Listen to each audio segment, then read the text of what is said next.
अस्सलाम वालेकुम। मैं हूँ इमरान वसीम। नाज़रीन, जैसा कि आप जानते हैं कि साबिक़ वज़ीर आज़म इमरान ख़ान आजकल अपने खिताबात में, अपनी तकरीरों में, अपने बयानात में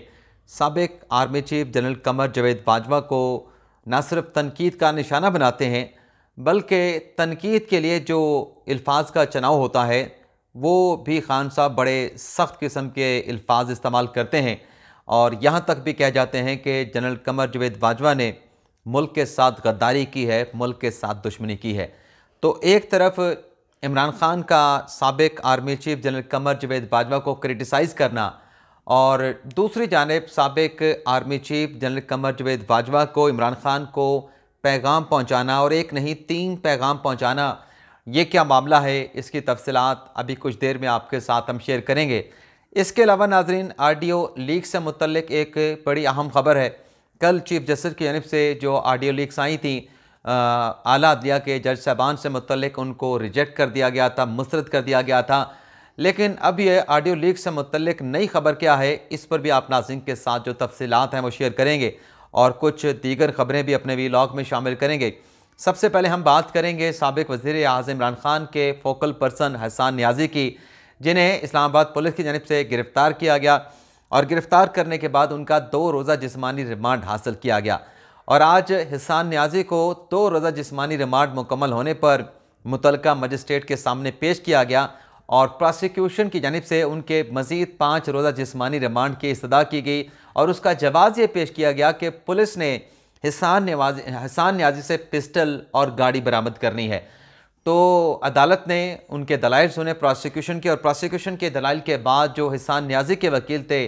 फैसल चौधरी और उसके साथ कैसर इमाम, उन्होंने दलाइल दिए और उनका ये कहना था, जो वन लाइनर मैं आपको बताने जा रहा हूँ, कि 72 घंटे से हसन नियाज़ी जो है पुलिस की हिरासत में है, पुलिस के पास है, पुलिस उनसे तफ्तीश कर रही है और अब 72 घंटों के बाद पुलिस आके कह रही है कि हमने हसन से पिस्टल और गाड़ी बरामद करनी है। तो उन्होंने सदा की कि हसन नियाज़ी को डिस्चार्ज कर दिया जाए या एटलीस्ट जो है उनका जिस्मानी रिमांड देने की जो इस्तदा है वो मुस्तरद करते हुए हसन को जो है वो जुडिशल कर दिया जाए, ताकि हम उनकी ज़मानत के लिए अदालत से रजू कर सकें। तो जुडिशल मजिस्ट्रेट ने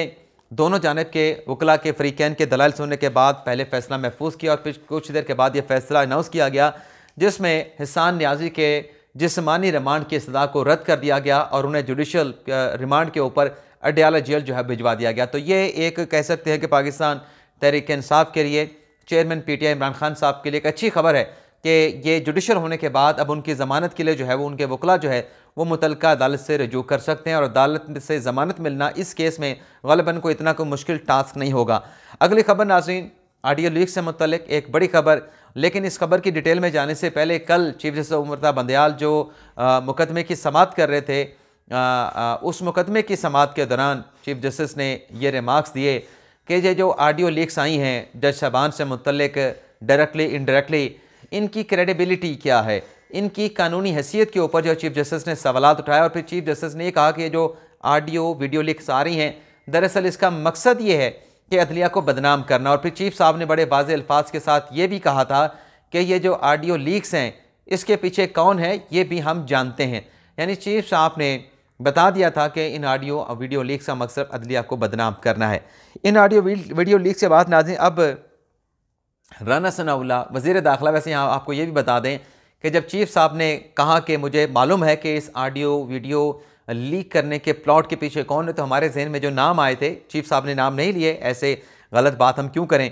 तो चीफ साहब ने जब ये कहा कि मुझे मालूम है कि इसके पीछे कौन है,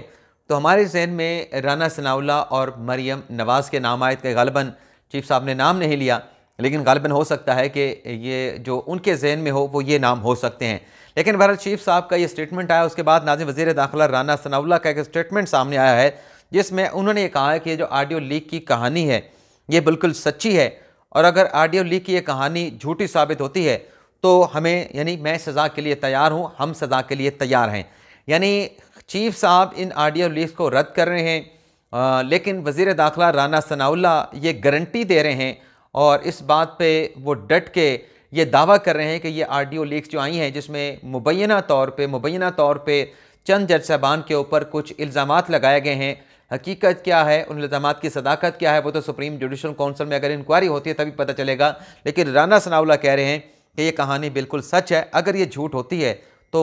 हम सज़ा के लिए तैयार हैं। यानी राना सनाउल्लाह अब ऑफ़र कर रहे हैं कि चीफ साहब इस मामले की इंक्वायरी कराएं, तहकीकात कराएं, हमें बुलाएं, हम वहाँ पे जवाबदेही के लिए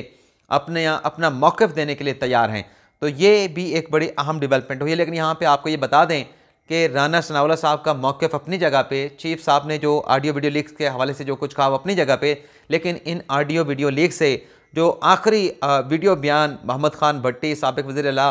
परवेज़ इलाही के जो प्रिंसिपल सेक्रेटरी हैं मोहम्मद खान भट्टी का सामने आया है, उसमें उन्होंने at least chief justice Umarda Bandial की हद तक उन्हें क्लीन चिट दे दिया है कि वो मैनेज हो नहीं सकते, उन्हें मैनेज किया नहीं जा सकता, और वो मैनेज उनको करवाना उन्होंने कहा कि नामुमकिन जैसी चीज़ है। तो ये एक चीज़ है उन ऑडियो लीक्स में कि चीफ जस्टिस उमरदा बंदयाल साहब को इन ऑडियो वीडियो लीक्स में जो है, जिसमें नून लीग खुद इंसार कर रही है, उसमें चीफ जस्टिस उमरदा बंदयाल साहब को जो है वो क्लीन चिट दी गई है। अगली खबर नाज़रीन, अफसोसनाक खबर है। इमरान खान साहब के दौर में एक पुलिस ऑफिसर के ऊपर बड़ा ही एतमाद किया गया, इतना एतमाद किया गया कि उन्हें लाहौर का, यानी पंजाब में जहाँ पर उनके अपने वज़ीर आला थे, उनकी हुकूमत थी, लाहौर का CCPO लगा दिया गया। जी हाँ नाज़रीन, मैं बात कर रहा हूँ शेख उमर की, जिन्हें CCPO लाहौर लगाया गया बड़ी तवक्कुआत के साथ, लेकिन खान साहब की वह तवक्कुआत तो पूरी ना हो सकी और फिर CCPO लाहौर उमर शेख को वहाँ से तब्दील कर दिया गया। खबर नाज़रीन ये है कि हरकत कलब बंद होने से साबिक़ CCPO लाहौर उमर शेख का इंतकाल हो गया। हार्ट अटैक आने पे उन्हें फौरी तौर पे हॉस्पिटल ले जाया गया, लेकिन वो इस हार्ट अटैक से जो है वो जानबर ना हो सके। और ख़बर यह है कि उनका जो नमाज जनाजा है वो रहीम यार ख़ान के जो एक शहर है, उसका ज़िला तो रहीम यार ख़ान हो गया, खानपुर में जो है उनका नमाज जनाजा जो है वो अदा किया जाएगा। इसके अलावा नाज़रीन, एक और बड़ी शर्मनाक हरकत की है पाकिस्तान तहरीक-ए-इंसाफ के रहनुमा ने, और उस तहरीक-ए-इंसाफ के रहनुमा का नाम है अज़हर मशवानी साहब। अज़हर मशवानी साहब ने आज एक ट्वीट किया है। उस ट्वीट में उन्होंने हम कोर्ट रिपोर्टर के ऊपर, सुप्रीम कोर्ट के रिपोर्टर के ऊपर एक इल्ज़ाम लगाया है। अब मेरे पास उस इल्ज़ाम की एक दलील है कि चलें, इल्ज़ाम तो लगा दिया अज़हर मशवानी साहब ने, जो शर्मनाक हरकत उन्होंने करनी थी वो कर दी। ये कोई आज 12:20 पे 23 मार्च को इन्होंने ट्वीट किया, और जब मैं आपके साथ वीलॉग कर रहा हूँ 2 लाख लोग इसको देख चुके हैं, 1000 से ज़्यादा लोग इसको कोट या रीट्वीट कर चुके हैं, 2600 से ज़्यादा लोग इसको लाइक कर चुके हैं। तो कहते ये हैं अज़हर मशवानी साहब के सुप्रीम कोर्ट के सहाफ़ियों का एक ग्रुप है, जिन्होंने अपनी जो रूह है, यानी अपनी जो सहाफ़त है, रूह की बात यानी सहाफ़त की बात कर रहे हैं, PDM को बेच दी है क़य्यूम सिद्दीकी के थ्रू, और इन्हें 50 लाख रुपए दिए गए हैं जो PDM का बयानिया है उसको उस बयानिया को प्रमोट करने के लिए। उनके ट्वीट का दरअसल मकसद ये है। अब इसमें हसनात मलिक का ट्वीट क्या था, जिसको कोट करके अज़हर मशवानी ने ये सब कुछ लिखा। हसनात मलिक का ट्वीट यह था कि जस्टिस सैयद मंसूर अली शाह और justice Jamal Khan Mandokhail in their judicial order said the election matter should best be resolve by the parliament. यानी वो एक कोर्ट ऑर्डर का, 2 जज साहबान का, मंसूर अली शाह साहब का, जमाल खान मंदुखेल साहब का जो इख्तलाफी नोट है उसका हवाला दे रहे हैं कि जो सियासी मामलात हैं, इलेक्शन के मामलात हैं, ये पार्लियामेंट के साइड पे रिजॉल्व होने चाहिए। ये उनका टोटल ट्वीट था। आगे भी उन्होंने लिखा कि one section of the lawyers also says that Supreme Court should stay away and for a change compel the political party to sort out this mess. यानी वो कह रहे हैं कि जो कुछ वकला के एक सेक्शन का भी कहना है, आप टीवी पे उस सेक्शन के जो वकला है उनका मौक़िफ़ सुन सकते हैं, वो कोई ढके छुपे कोई नामालूम वकला नहीं है। तो हसनात मलिक ने कहा कि उनका मौक़िफ़ ये है कि सुप्रीम कोर्ट को भी इस मामले से ख़ुद को जो है वो डिस्टेंस करना चाहिए, और जो भी तब्दीली लानी है वो सियासी जमातें जो हैं वो खुद मिल बैठ के इस मैस के हवाले से इसको सॉर्ट आउट करें। तो इस पर ये अज़हर मशवानी साहब ने ट्वीट किया, और 50-50 लाख रुपए लेने का इल्ज़ाम जो है, वो ज़ाहिर सी बात है कि वो तमाम लोग जो खान साहब को क्रिटिसाइज़ करते हैं अदालती मामलात के हवाले से, कोर्ट मामलात के हवाले से, उनकी कानूनी मामलात के हवाले से, उसमें मैं भी शामिल हूँ। हसनात मलिक हैं, नासिर इकबाल साहब हैं, उसमें क़य्यूम सिद्दीकी साहब हैं, मतीउल्लाह जान हैं, और बाकी बहुत सारे साफ़ी हैं। तो उनकी तरफ इशारा किया कि उनको 50-50 लाख रुपए दिए गए। तो इसका कोई सबूत है? मशवानी साहब ने यह इल्ज़ाम लगाया, इसका कोई सबूत है? आज अल्लाह के करम से, अल्लाह की रहमत से आज रमज़ानुल मुबारक है, पहला रोज़ा है, पहली इफ्तारी हम करेंगे। इस नेक और बबरकत महीने के इब्तदाई दिन के ऊपर, पहले दिन पर इस तरह का इल्ज़ाम लगाना, क्या रोज़ा तो इसी का भी होगा, अज़हर मशवानी का भी होगा, क्या इसके पास कोई सबूत है? इस किस्म का घटिया इल्ज़ाम लगाना साफ़ियों के ऊपर, चलें सबूत सामने ले आए। मैं ये गारंटी करता हूँ कि मैं सहाफ़त भी छोड़ दूँगा, मैं इस्लामाबाद भी छोड़ दूँगा, अपने गाँव वापस चले जाऊँगा, अगर ये 50 लाख तो क्या 50 रुपये का भी ये इल्ज़ाम जो है वो साबित कर पाएँ। दूसरा ये है, चलें ये एलिगेशन हो सकता है, ये कह लीजिए मुझे किसी ने बता दिया, लेकिन बताने से पहले आप कंफर्म तो करें, सदीक जान से पूछ लें। सदीक जान तो पाकिस्तान तहरीक इंसाफ को, इमरान खान साहब को सपोर्ट करते हैं, उनकी पॉलिटिकल जो थाट्स हैं उसके साथ मेरा इख्तलाफ हो सकता है, उसकी सहाफ़त से मेरा इख्तलाफ हो सकता है, लेकिन ये अज़हर मशवानी साहब जो हैं वो सदीक जान से पूछ लें क्या वो इस बात को इंडोर्स करेंगे। अगर सदीक जान भी इंडोर्स कर दें तो मैं तब भी सियासत छोड़ दूंगा, मैं तब भी सहाफ़त भी छोड़ दूंगा, इस्लामाबाद भी छोड़ दूंगा, तो ये मेरी एक गारंटी है। लेकिन अगर ये सदीक जान कह दें कि जिन सहाफ़ियों की तरफ इशारा किया है ये अपनी सहाफ़त करते हैं, इनके अपने थाट्स हैं, अपना इनका जो है वो सहाफ़त करने का अंदाज़ है, जो ये समझते हैं सही है गलत है उस तरीके से बयान कर देते हैं, तो फिर अज़हर मशवानी की क्या सज़ा होगी। मैंने अपनी सज़ा तो बता दी, अज़हर मशवानी की क्या सज़ा होगी ये भी फिर सदीक जान या अज़हर मशवानी खुद डिटरमिन कर लें, खुद इसका फैसला कर लें। अब आ जाते हैं इसी खबर के अंदर, इसी तरह का इल्ज़ाम जो है वो आदिल राजा साहब साबिक मेजर फ़ौज के कितने वो इल्ज़ाम लगाते हैं। उन्होंने ये इल्ज़ाम लगाया, अब ये भी सुन लें, मैं प्रोग्राम का वक्त जो है वो ज़्यादा हो रहा है और मुख्तसर करूँगा, लंबा नहीं करूँगा, और फिर असल खबर पर भी आते हैं, जनरल बाजवा के पैगामात वाली जो इमरान खान साहब को भेजे गए। आदिल राजा लिखते हैं कि इस्टेब्लिशमेंट के ज़राए का दावा है, इस्टेब्लिशमेंट के ज़राए का दावा है कि जनरल बाजवा ज़ाती तौर पर अपनी मीडिया इमेज बिल्डिंग का जायज़ा लेते थे, यहाँ तक कि वो इमरान खान मुखालिफ बयानिया और मीडिया प्रोपेगेंडा चलाने के लिए चंद साफ़ियों को भी बुलाते थे और उनसे मुलाकात करते थे। इस मकसद के लिए बाजवा ने आर्मी चीफ सीक्रेट फंड से भारी रकम अदा की। मजीद उन ज़राए का दावा है कि मुबैना तौर पर बाजवा की जानिब से भारी रकम हासिल करने वाले साफ़ियों में अंसार अब्बासी, आदिल अब्बासी, सलीम साफ़ी, हामिद मीर, शाहज़ेब खानज़ादा, डॉक्टर दानिश, आशमा शिराजी, मुबशर लुकमान शामिल हैं। अब ये उन सहाफ़ियों के नाम आदिल राजा साहब ने लिए हैं जिनके प्रोग्राम जो हैं वो जनरल बाजवा के दौरे जब वो आर्मी चीफ थे उनके इस टेन्योर के दौरान इनके प्रोग्राम बंद करवा दिए गए, इनकी सहाफ़त पे एक तरीके से पाबंदी लगा दी गई। सलीम साफ़ी, इनके लाइव प्रोग्राम करने पे पाबंदी लगा दी गई, ये लाइव प्रोग्राम नहीं कर सकते थे जब तक रिजीम चेंज नहीं हुआ, इमरान खान साहब की हुकूमत तब्दील नहीं हुई। अगर बाजवा इनके ज़रिए अपनी मीडिया या अपनी इमेज बिल्डिंग करवाते थे तो इनके प्रोग्राम पे पाबंदी क्यों लगी। इन्हें तो मुकम्मल तौर पे इजाज़त होनी चाहिए थी, जो कुछ मर्जी करें, स्याह करें, सफ़ेद करें, लेकिन ऐसा तो नहीं था। हामिद मीर, इनका प्रोग्राम बंद कर दिया गया, प्रोग्राम बंद करने के साथ साथ इनको दीगर प्रोग्रामों में जाने से रोक दिया गया। इसके बाद जी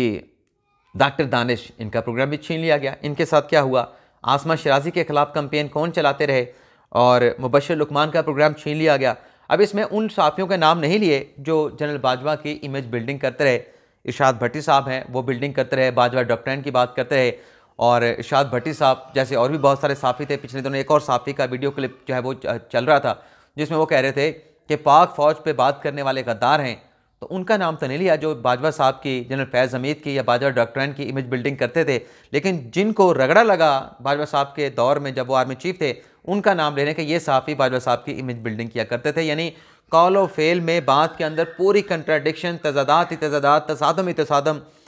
मौजूद है। अब आ जाते हैं इसी बात के अंदर,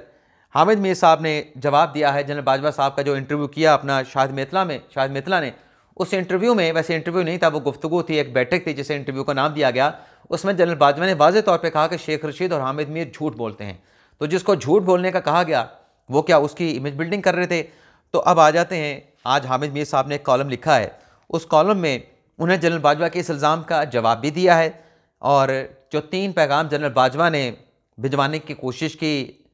उसमें साफ़ियों के ज़रिए जिसमें हामिद मीर भी शामिल थे, वो पैगामात क्या थे और हामिद मीर ने उन पैगामात पे जनरल बाजवा को क्या जवाब दिया। तो जनरल बाजवा ने के हवाले से वैसे इस कॉलम में हामिद मीर साहब ने यह भी वाज़ेह तौर पे कह दिया है कि मुझे नौकरी से जो निकलवाने वाले थे वो जनरल बाजवा और जनरल फैज़ हमीद थे, इन दोनों ने मुझे नौकरियों से निकलवाया। अब आ जाते हैं, उन्होंने कहा कि मैं जनरल बाजवा को उस वक्त से जानता हूँ जब ये ब्रिगेडियर थे। 2018 में इलेक्शन से कबल जनरल बाजवा ने मुझे बुलाया और मुझे कहा कि आप शहबाज शरीफ के साथ मुलाकात करें और उन्हें कहें कि हम आपको वज़ीर-ए-आज़म बनाने जा रहे हैं, लेकिन वो अपने भाई नवाज शरीफ का साथ छोड़ दें। तो हामिद मीर कहते हैं कि मैंने लैतो-लाल से काम किया तो मुझे धमकी दी गई थी, मैं मुल्क में मार्शल लगा दूंगा अगर तुम नवाज शरीफ को जाके, शहबाज शरीफ को जाके पैगाम नहीं देते कि वो वज़ीर-ए-आज़म बन जाएँ, हम उसको वज़ीर-ए-आज़म बनाना चाहते हैं, अगर पैगाम नहीं पहुँचाओगे तो मुल्क में मार्शल लगा देंगे और फिर 5000 लोगों को मैं फांसी पे लगवा दूंगा। ये हामिद मीर ने आज अपने कॉलम में लिखा है। ये इंकशाफ या दावा जो समझें, ये हामिद मीर साहब ने तहरीर कर दिया है। तो उन्होंने कहा कि मैं अगले दिन